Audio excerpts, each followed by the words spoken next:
Then the lymphatic vessels interrupted by the lymphatic nodes, the lymphatic trunks, and again after the all over the body that will end into the subclavian vein and the internal jugular vein. So that end into the venous angle. So if we're talking about lymphatic capillaries, so I said that lymphatic capillaries, they are situated in all over the body just beneath the epidermis. Here we should understand this point why.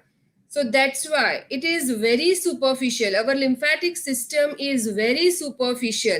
The entry point, the collection of the lymphatic fluid from the interstitial tissue, entry point, that is our lymphatic capillaries, and that is situated just beneath the epidermis 1 mm down. So it is so superficial. And if we are giving deep compression and effleurage, so deep treatment, that will damage this lymphatic system more and more.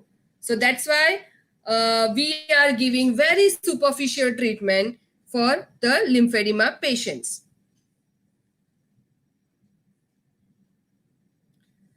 After the picking up the fluid, lymphatic capillary, as I said, they pick up the fluid from the interstitial tissues. Then this lymphatic fluid will travel by these lymphatic vessels. There is no pump in the lymphatic system.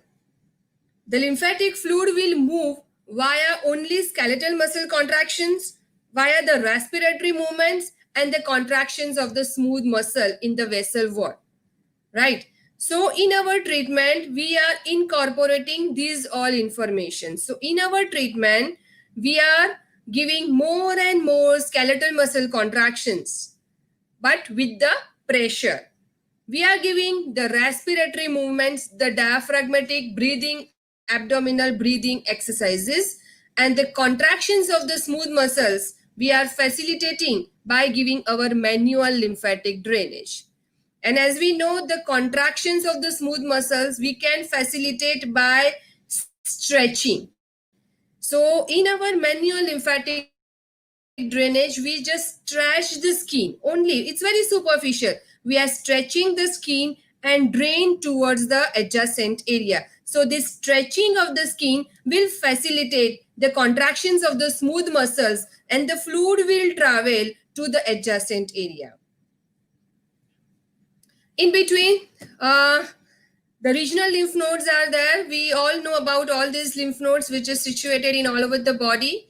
They have very important functions: protective, immune, and the thickening of the lymphatic fluid. So whenever the very important structure, the lymph nodes, are removed from the body, the whole lymphatic system is compromised.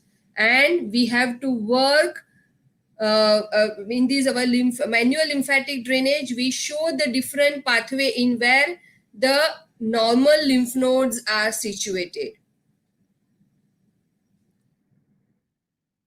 After this anatomy, I would explain